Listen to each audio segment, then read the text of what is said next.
Hey, what's up everybody? Today we're going to be talking about the Indian... Wait a minute. Much better. Today we're going to be talking about the Indian Scout. The bike here in front of me is a pre-owned 2020 Indian Scout bobber. It has an aftermarket exhaust, upgraded mini ape handlebars, heated grips, and an upgraded LED headlight. Today we're going to take this bike out for a test ride. We're going to talk about it a little bit, and at the end of the video I'm going to tell you whether or not this bike right here is a good buy or a good buy. Let's get into it. And just a fair warning before I fire this bike up, this exhaust is incredibly loud. They're like that big, coming straight out of the manifold. It's pretty much just a straight pipe. So if any headphone users get their eardrums blasted out, you've been warned, I'm not responsible. Alright, so much like all of my other test rides, I've got a comparable motorcycle here, and this comparison may shock you a little bit because the specs are pretty far off. The most comparable motorcycle that I found is the Harley-Davidson Sportster S, mostly because it's a liquid-cooled V-twin. The engine specifications are vastly different. The Scout is running an 1133cc liquid-cooled V-twin, and the Sportster S is running a 1250 RevMax V-twin, which you can also find in the Pan America. Now the Scout is not to be confused with the Scout 60. The Scout is a 69 cubic inch motor. The Scout 60 is a 60 cubic inch motor. It's in the name, and usually you can tell the difference by looking at the mirrors or the side cover on the engine. Also, the Scout 60 is going to be a 5-speed. The full-size Scout is a 6-speed. The Scout produces 72 foot-pounds of torque. The Sportster S produces 94 foot-pounds of torque. Let's do a little roundabout action. Woo! Man.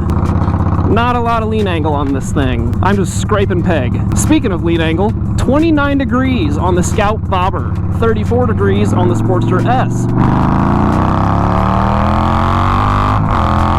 The Scout Bobber, the model that I'm on right now, includes bobbed fenders, forward controls that are pulled back just slightly further than the standard Scout. The mini apes are not factory. You can get them on the Bobber 20 and the Scout Rogue. I prefer these bars. They're super comfortable and they put my hands right at my shoulders. The Scout, being so low, even though it's 530 pounds, doesn't feel very heavy, and most riders can sit on it comfortably regardless of height because the inseam or seat height is only a mere 25 inches or so. It's really low. So for anyone who wants to get on a motorcycle, that's really confidence inspiring for them to be able to put their feet down and flat foot on the ground. This dual overhead cam V-twin has plenty of passing power. It is a really happy engine and it suits this whole bike very well. The chassis really seems to like it also. The one thing the chassis doesn't seem to like is taking tight turns. It's a cruiser, it's meant to be a relaxed position, it's not made for aggressive sporty riding. If that's what you want, you're looking at the wrong motorcycle. Go check out one of my other videos. We're gonna go from 20 miles per hour in first gear and we're gonna hammer down. Here we go, 3, 2, 1.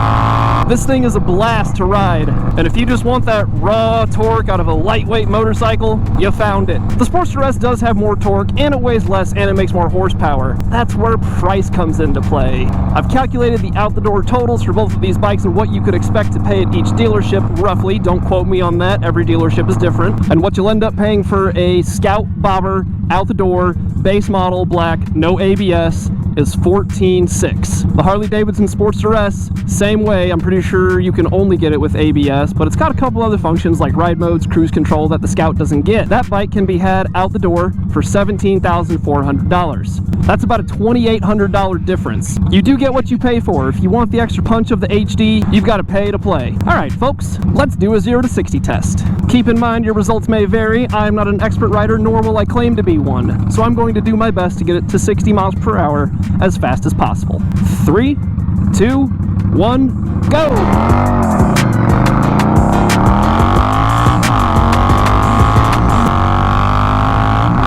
This thing handles cruising at 70 pretty damn well.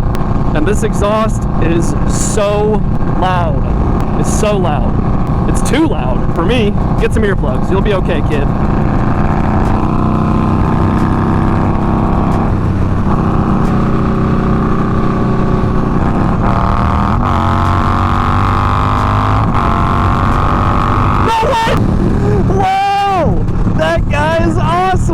Wow. Wow. And that's why you should buy a Z900. Remember that one video I did about that motorcycle? Tip, you can watch it right here. See man, it doesn't matter what you ride. Motorcycles just bring people together. If me and that guy pass each other in a car, it's like, whatever. But it's two wheels, I tell you, two wheels that unite us. And that's something really cool.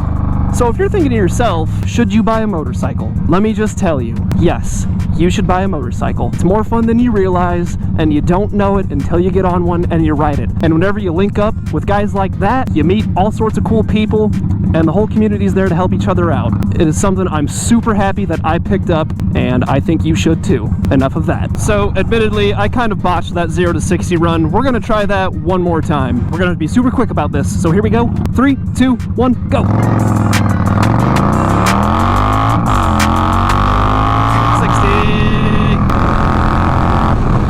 Woo, she's a little shaky. I don't like that. If there's one thing that's not good about the Indian Scout, it's the suspension. It is not plush. If you're looking for a bike with amazing suspension travel, a cruiser just isn't it in general. Most cruisers at most have maybe 4 inches of suspension travel. So if that's what you're looking for, this ain't it, chief. One more small detail about the Scout that I and many others like me are not too happy about is the factory seat. It is so uncomfortable. And I'm a small guy, and that's a small seat. But if you get a comfort seat on there from Indian, it really solves that whole issue, especially with the new Syndicate seat from the Scout Rogue. That seat's awesome. Really has some nice lower support so you don't slide off the seat on this thing whenever you crack the throttle. Highly recommend switching out the factory seat. It's just not great. Dear Indian, please do better. I love you. All of the other ergonomics about this motorcycle, with these bars, my feet where they're at, and the position of where my butt's at, this feels really good. This bike is really comfortable.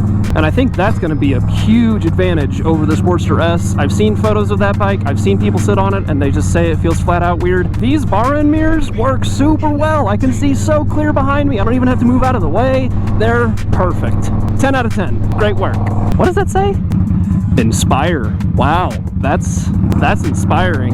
One final thing to add, if you're gonna add an exhaust on your bike, you should probably do a proper tune, because I feel like this thing's missing a little bit of bottom end grunt because it's not properly fueling for that exhaust and it's not compensating properly. So if you do an aftermarket exhaust that adds 6 inches to the end of your header, you probably need to get a proper tune. Just my opinion. Now we got to do the thing. Mr. Carey, your thoughts?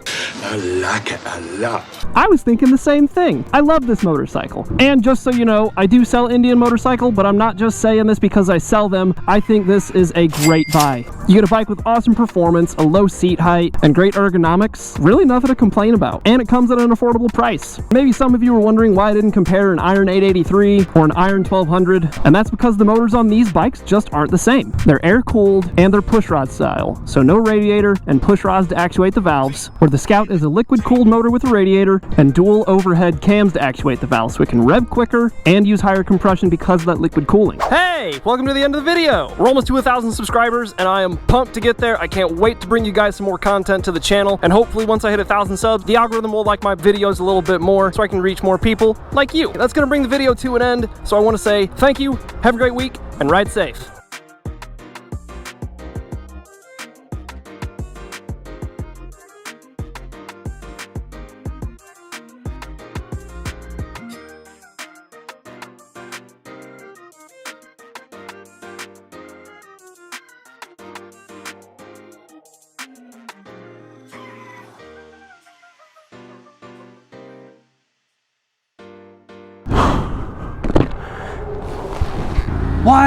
What?